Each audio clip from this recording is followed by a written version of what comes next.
that you're coming into a new understanding of learning how to leave the action orientation. You know how when you go into the world and it's about doing and doing, there's an active force and principle that you're using when you manifest. And so literally there needs to be more balance in understanding the female principle is the beingness, and you're holding the female principle and you're starting to come into that as an energy within you. The presence, practicing the power of the presence within you in the female principle is receptivity. So I'm feeling there's more balance within you, like you're going through a learning integration right now of how to balance those two worlds. But again, it's how you apply the energy when you wake up during the day, because we're used to manifesting our experience that it's got to be an active force. I have to be doing, and so for actually in your process right now, what I'm feeling is that you're learning that. You're kind of like you're out of balance and you're going to go to the extremes before you come to the center. You know what I'm saying? That's usually what happens, is we go way over here and we go way over there and then we come to the center. So you're in the process of learning that. You're running around like a crazy person because it feels like time is compressing and you have a limited amount of space in which to accomplish things. That actually is kind of an illusion, even though it's very easy to get caught up in that. But for you personally, what I'm feeling is that when you start your day, first of all, I would like to offer a shielding process that actually is on the CD, because what you're doing is you're setting the intention of the declaration of your day that I am serving God first, my God source, my higher power, whatever that is. And through that, you practice the presence. And you allow the presence, the power of that presence to attract. Now, in the beginning, you're kind of like walking the path, simultaneously. But what we're not used to is that literally the manifestation laws are changing. So we're now leaving the doing action, which was a masculine principle of manifestation, which is how the third dimension works because it's masculine polarized. We're coming into the feminine. Now it's about being. And it's a little, you have to, again, pat yourself on the back because it's challenging, but practice the power of presence and know that the being is the female principle of receptivity allows the presence and the power of that to attract it to you.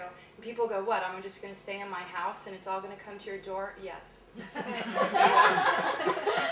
we're not used to that. I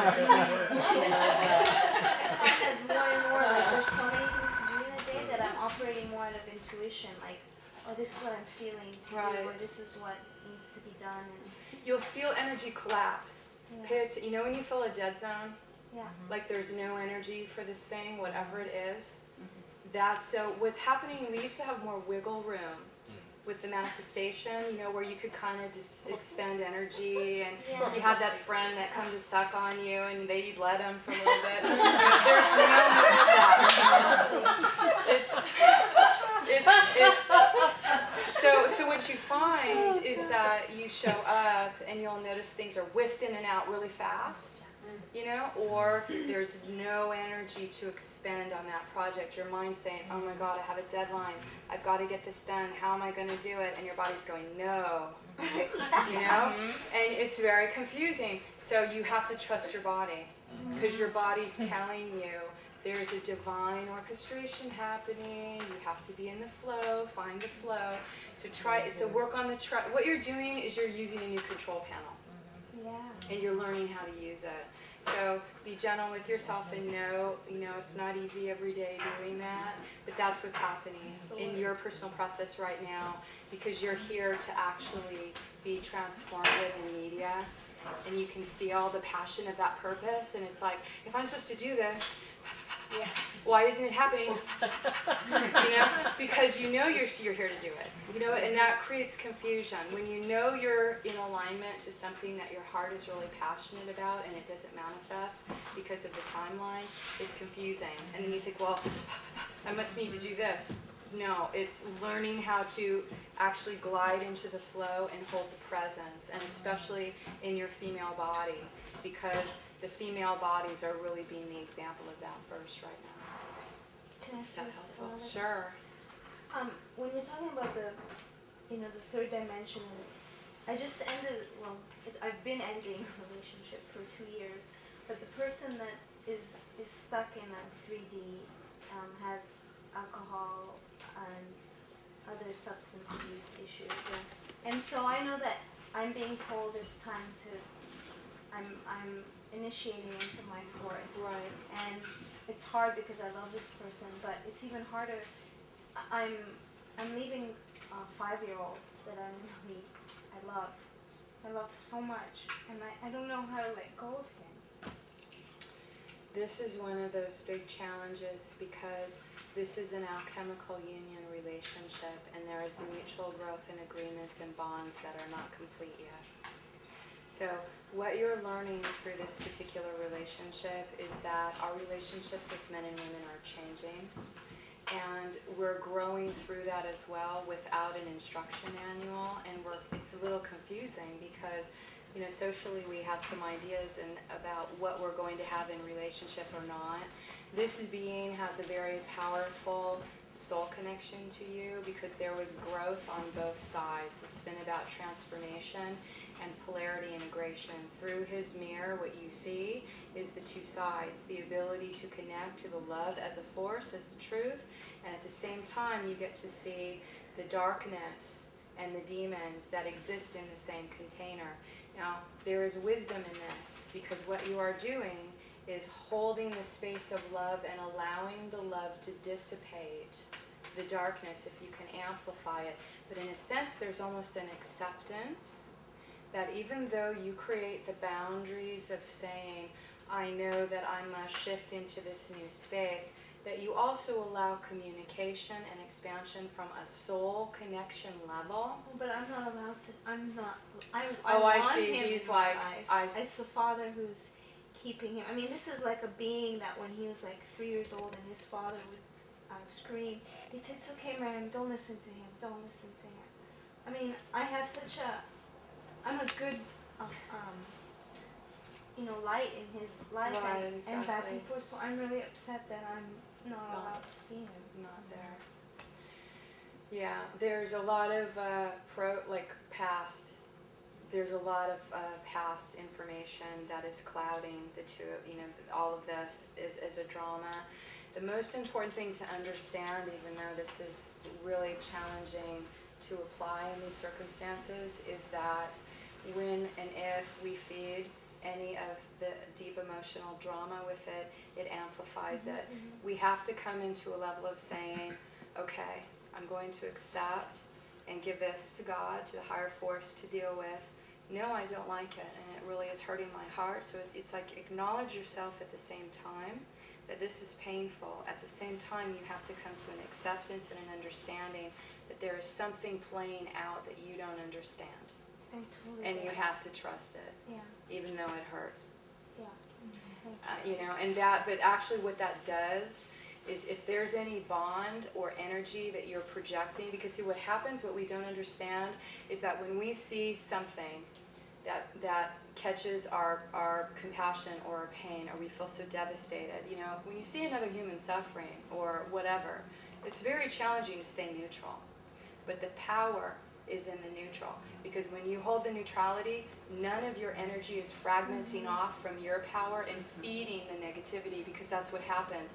We feel that we should have compassion or whatever it is for this being, and then sometimes what happens is we get caught in the emotional hook, and then that energy actually amplifies.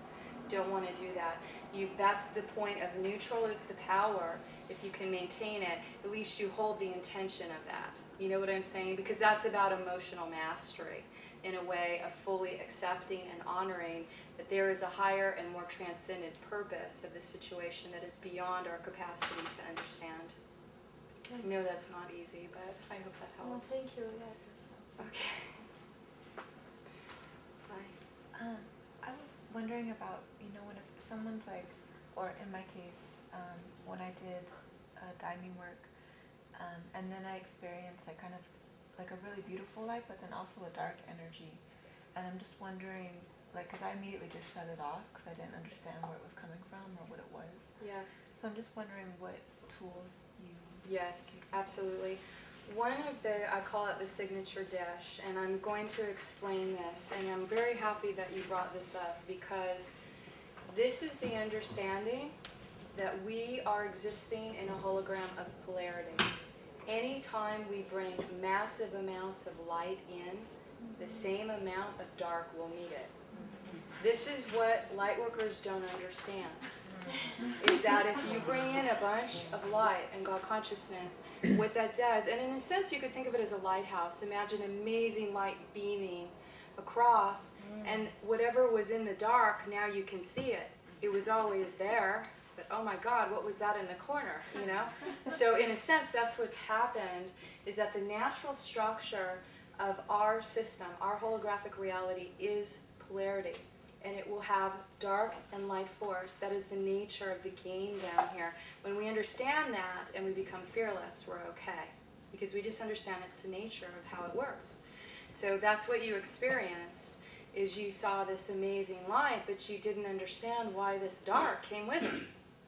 Now, at some point, when I was talking about resurrecting the anti-life, because the dark is anti-life force, what we're doing is we're taking the power of God consciousness and we are resurrecting the anti-life force. So eventually, what we're really doing is healing the polarity and merging it into the neutral, and then it all becomes expanded into the source.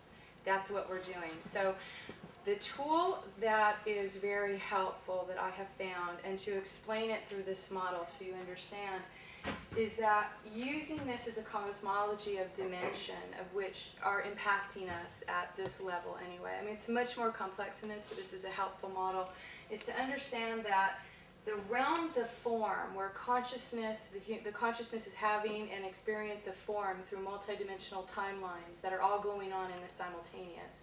What we think of as past and future is all happening right now.